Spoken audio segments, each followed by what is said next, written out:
Gracias. Buenas tardes, saludos a todos y cada uno. El informe del PDH está constituido en 2 capítulos principales. El primero de ellos, ya Andrea nos hizo favor de poder adentrarnos un poco en el contexto estructural de las causas de la malnutrición en Guatemala. Yo quisiera hablarles un poco del segundo capítulo, en donde se titula Malnutrición en las diferentes poblaciones de Guatemala. Les invito a visitar la página de la PDH y descargar el informe que está de libre acceso.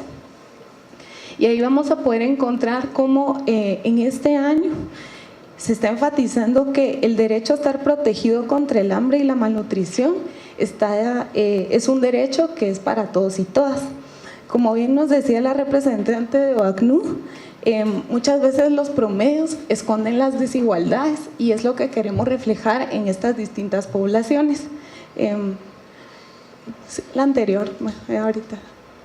En estas distintas poblaciones que se mencionan durante el informe tenemos la niñez, la adolescencia, las mujeres, pueblos indígenas, personas mayores y personas con discapacidad, quienes muchas veces quedan ocultos en estos promedios en donde se incluye a toda la población. Los contextos estructurales tienen un mayor impacto sobre cada una de estas poblaciones y es ahí donde las desigualdades se revelan de forma más profunda.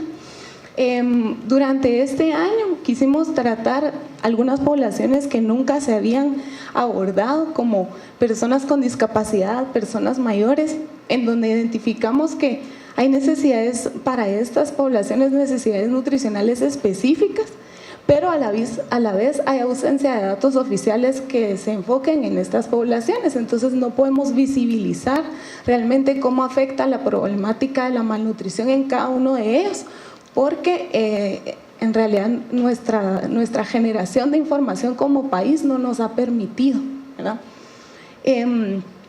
Y a pesar que, digamos, particularmente personas con discapacidad, personas mayores figuran en la política de seguridad alimentaria y nutricional como población priorizada, en las estrategias, en los planes actuales todavía no se visibilizan ya la atención a estas poblaciones. El Estado también continúa proyectándolos como sujetos de caridad y no como sujetos de derechos, que realmente deberíamos de pensar que ellos y ellas son capaces de ejercer sus derechos en todos los aspectos y que el Estado lo que debe encargarse es de eliminar las barreras que hacen que ellos no puedan realizar sus derechos.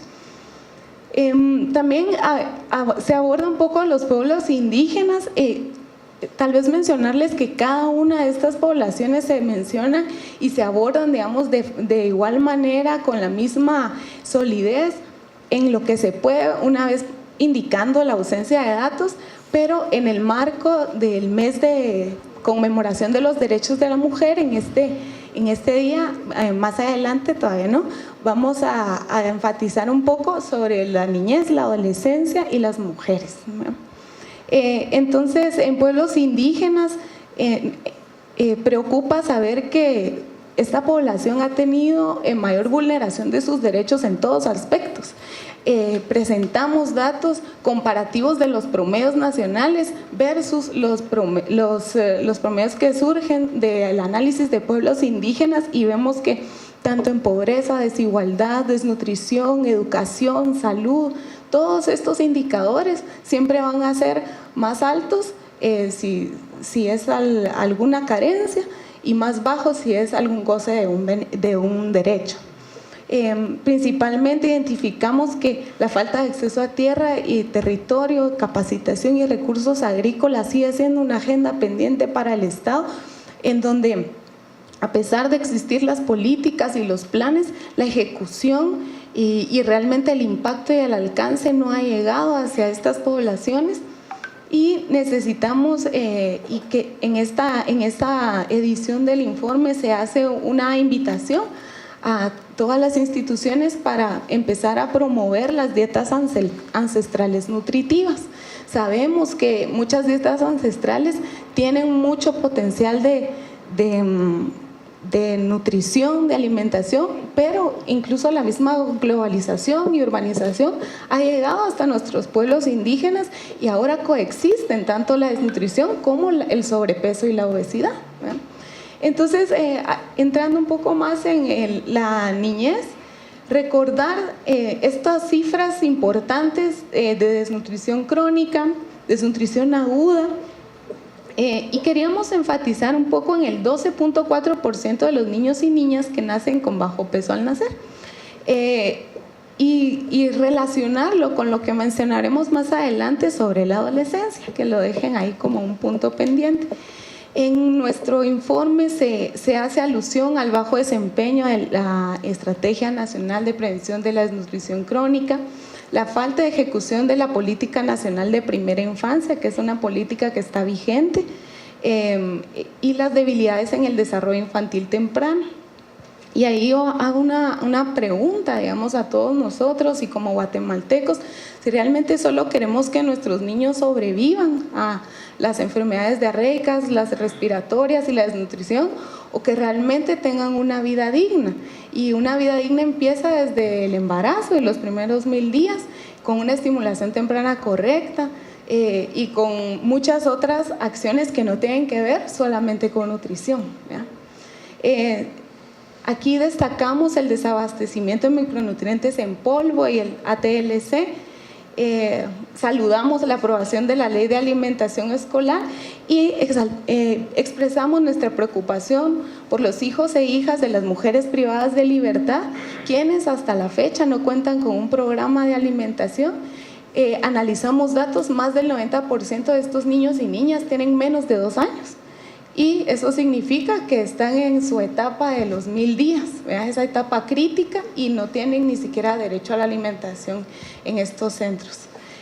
Si continuamos, por favor, creo que ya me está apurando el tiempo, pero mencionar que la adolescencia es una etapa importante que se menciona hasta este informe, y nosotros queríamos resaltar como, a pesar de ser esta etapa de mayor crecimiento y de transición más significativa y tener mayores necesidades nutricionales de algunos nutrientes, sigue siendo una población sobre la cual estrategias puntuales no ha desarrollado el país, y que a nivel internacional estas estrategias están cobrando relevancia, resaltando el papel importante en el desarrollo que tienen los adolescentes y las adolescentes para la sociedad. Nosotros queremos resaltar el problema del embarazo adolescente, y creo que aquí las representantes de OSAR nos van a reforzar con esto. Cuando yo les digo que el 12% del dato que les pedí que dejaran en su mente de niños que nacen con bajo peso al nacer, podemos relacionarlo con el embarazo adolescente, porque si vemos la última viñeta relacionada, las madres adolescentes tienen un aumento del 50% en el riesgo de muerte fetal, mortalidad neonatal, mayor riesgo de parto prematuro, asfixia y bajo peso al nacer. ¿Y esto a qué se debe? Nosotros estamos en uno de los países que tienen mayor porcentaje de madres jóvenes, el 24%, según un análisis de PNUD. Las adolescentes entre 15 y 19 años, 1 de cada 5 ya están embarazadas o tienen hijos, y esto aumenta a casi 1 de cada 4 en áreas rurales, según la ENSMI. Entre 2013 y 2016, el INASIF realizó 12.556 peritajes a mujeres por violencia sexual. Y esto es un promedio de 250 peritajes al mes, y tenemos los datos que de adolescentes de embarazo en adolescentes que más adelante nos van a presentar. Solamente el 63% de las entrevistadas menores de 15 años fueron informadas sobre sus complicaciones del parto. Es decir, no solo están expuestas a violencia, hay embarazo adolescente, no se les informa en la época del parto, y además, como último escalón, tienen hijos e hijas con bajo peso al nacer, y ahí inicia una vez más un círculo vicioso que vuelve a repetirse muchas veces si esta niña es mujer, ¿verdad? Nuestra preocupación es que no identificamos estrategias específicas para esta población y necesitamos mucha más investigación, promoción y justicia en casos de salud sexual y reproductiva.